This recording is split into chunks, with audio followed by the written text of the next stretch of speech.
Hi class, today I want to go over mole ratios and stoichiometry. Stoichiometry is simply the study of mass relationships in chemical reactions. Um, Below I have a schematic of the types of calculations that we study. So this pathway depicted below is going to allow you to work through any type of stoichiometry problem. So in any type of chemical reaction, or chemical calculation, you're going to either be given the grams of whatever substance or the moles of some substance.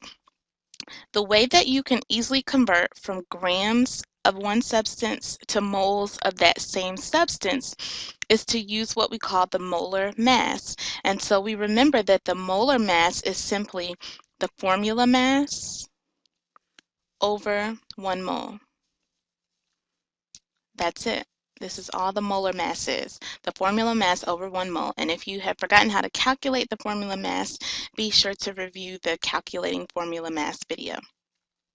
So now we can also convert from moles of A to moles of B, so that means moles of one substance to moles of a different substance, by using what we call a mole ratio. And the mole ratio is simply the relationship between the number of moles of A and the number of moles of B. We're going to go into all of this in detail in a minute. And then you can also convert from moles of B to grams of that same substance B by again using molar mass. Molar mass will be used as your conversion factor. And remember, we said a conversion factor are two quantities that are equal. So that would mean that the formula mass would be equal to 1 mole of the substance. So the formula mass equals 1 mole, which we can write as here formula mass over 1 mole, or we can also write it as 1 mole over formula mass. Because these quantities are equal, it's kind of like saying 5 divided by 5 equals 1. Doesn't matter which 5 is on top, it doesn't matter which 5 is on the bottom, it's always going to equal 1. Okay? All right, so now let's talk about mole ratios. Here is an example of a mole ratio. 1 mole of oxygen over 2 moles of Na2O. This is what we call a mole ratio. We can also write it as 2 moles of Na2O over 1 mole of O2. And so if this looks familiar to you, then that's awesome. This would be what we call a conversion factor. A mole ratio can be used as a conversion factor. And we know when we have conversion factors, they're equal. So this means that 1 mole of O2 equals 2 moles of Na2O. They're equal, and because they're equal, we can write it as 1 mole of O2 over 2 moles of Na2O, like we have here, or we can write it with the 2 moles of Na2O in the numerator, like we have here. Doesn't matter. Just like 5 over 5 equals 1, they're both equal. So mole ratio is simply a conversion factor where some moles of A is compared to some moles of B. Let's do an example. What is the mole ratio of Na to Na2O in this equation? In order to find the mole ratio, you have to be given a balanced chemical reaction. So this is a balanced chemical reaction, and we need to find the mole ratio. The coefficient is simply that big number to the left of the compound or the element. The coefficient is going to tell us the number of moles. So this means that there are 4 moles of sodium. When there's no coefficient present, then it's understood to be 1. We don't write the 1, we just understand it to be 1. So this means there's 1 mole of oxygen, and this 2 means there's 2 moles of Na2O. So the way that we would write the mole ratio of Na to Na2O would be, how many moles of Na do we have? We have 4. 4 moles of Na. How many moles of Na20 do we have? We have 2 to 2 moles of Na2O. Simple as that. So our mole ratio is 4 moles of Na over 2 moles of Na2O. Because this is a conversion factor, we can also say 2 moles of Na2O over 4 moles of Na. Doesn't matter which is in the denominator or which is in the numerator, they're both equal. Let's try another one. What is the mole ratio of NH3 to H2O? We look at the number in front of NH3, there's a 4. So there's 4 moles of NH3, which is ammonia. And we look at what number is in front of H2O, it's a 6. So there's 6 moles of H2O. That's our mole ratio. It's simple as that. We can also write it as 6 moles of H2O over 4 moles of NH3. Very simple. Now let's do a problem. How many moles of water is formed when 3 moles of ammonia reacts with an excess, which just means a more than necessary amount of oxygen? So the key here is to look at the information that you have and try to understand what you're asked for. What do I have? It's telling me that I have 3 moles of ammonia. So I'm going to write this here, that I have 3 moles of ammonia, NH3. But it's asking me how many moles of water is going to be formed. So I'm going to put a question mark here under my water, and I'm going to put moles. All right, now think back to our stoichiometry schematic. We're trying to go from moles of A to moles of B. Okay? This is A, the NH3 is going to be our A, the H2O is going to be our B. We're trying to go from the moles of one substance to the moles of a different substance. What's going to allow us to convert? If we go back to that slide, it's going to be the mole ratio, right? So it's basically going to be how many moles of ammonia we have compared to how many moles of water we have. The way we work this out is we first start with what we're given. We're given that we have 3 moles of NH3. So I'm going to write that out first. I have 3 moles of NH3. It's just like a dimensional analysis problem, right? And so now I need to convert, this is my moles of A, I need to convert to moles of B, which is going to be my moles of water. How am I going to convert? I'm going to use my mole ratio. What is the ratio between the number of moles of water and the number of moles of NH3? What's that mole ratio? What number is in front of NH3? There's a 4. So there's 4 moles of NH3, and we just did this one, over there's 6 moles of H2O. Because this is a conversion factor, I can also write it as 6 moles of H2O over 4 moles of NH3. So which one of these conversion factors am I going to use? Keep in mind, I'm trying to cancel out moles of NH3 here, and I'm trying to be left with moles of water. That's what I'm trying to find in my problem, moles of water.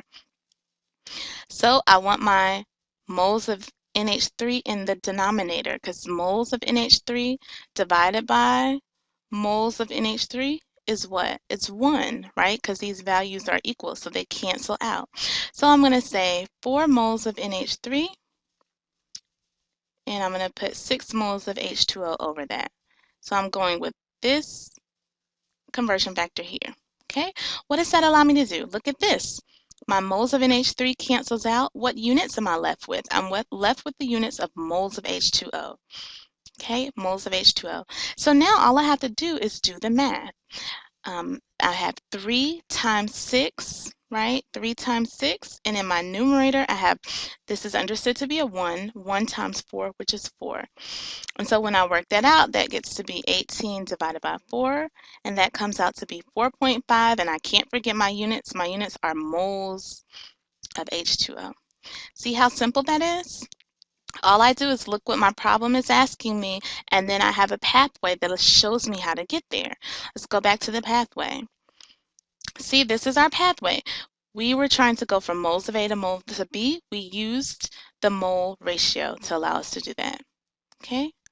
Awesome. Now let's do one more problem that's a little bit more in detail. All right, how many grams of nitrogen are required to produce 7.5 grams of ammonia? So they're giving us a balanced equation. So now what is this asking us to do? Look, we're asked for grams of nitrogen. It's giving us grams of ammonia. So it's asking us to go from grams of A to grams of B. Remember on our pathway how we get there.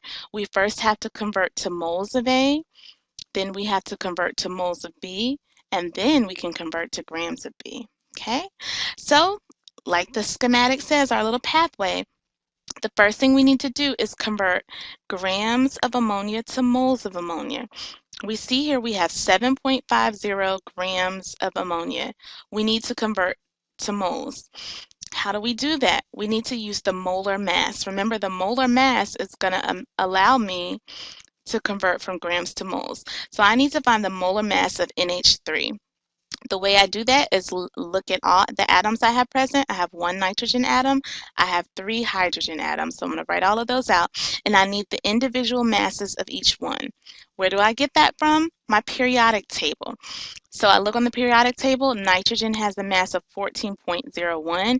And each hydrogen atom has a mass of 1.008. So I add all of this together, and when I add it together, I'm going to get 17.03. My units are going to be grams over 1 mole, because remember, I need molar mass. Okay, so because this molar mass is my conversion factor, I can also write it as 1 mole over 17.03 grams. Doesn't matter. Now, which one of these am I going to use to allow me to cancel out grams and only be left with moles? I'm going to use this, right? I want grams in my denominator, and I want moles, 1 mole of NH3 in my numerator. That allows me to cancel out grams of NH3. What am I left with? Moles of NH3. Awesome. Okay? And so now what I need to do, I have the moles of A, right? Now I need to convert, I'm here. Now I need to convert here to moles of B. What's going to allow me to do that? The mole ratio. So I need to look at the mole ratio.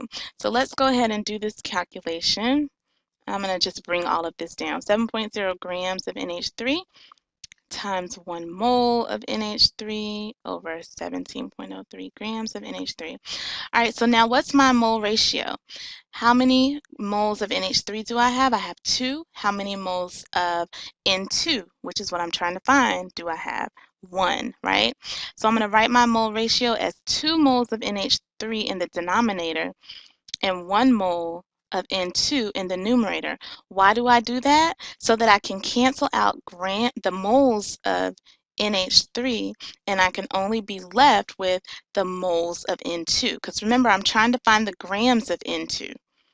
Okay? All right, so now that I've found the moles of N2, it's going to be very simple to convert to grams of N2 by using my molar mass. Okay, and so now I'm going to put everything together here. We have 7.50 grams of NH3 times 1 mole of NH3 over 17.03 grams of NH3, which was our molar mass. And now we multiply that by the mole ratio. And so now we're just continuing off where we left before. We need to go from moles of N2 to grams of N2. To do that, we use the molar mass. And so for the molar mass of N2, we write out all the atoms we have. The mass of nitrogen is 14.01. We add that together. The molar mass is going to be 28.02 grams of N2 over 1 mole of N2. And we're going to write that 1 mole of N2 in our denominator so that we can cancel out moles of N2. And guess what we're left with? Grams of N2. Awesome. So now we're just going to do our math. We have 7.5 times 1 times 1 times 28.02 in our numerator. In our denominator, we have 17.03 times 2 times 1. And when we work out the math, we're going to get 6.17. And don't forget our units here. Our units are grams of N2. Simple as that. Okay? So now I really want you guys to go back and review this stoichiometry pathway. No matter what the problem is asking you, you should be able to get from any one of these by using either the molar mass or the mole ratio. So if you're given the grams of something, you can easily convert to the moles of that something using the molar mass. Remember, you can convert from moles of A to moles of B, a different substance, using the mole ratio. And remember, we just look at the coefficients. And we can convert from moles of B to grams of B by using the molar mass. Okay? All right.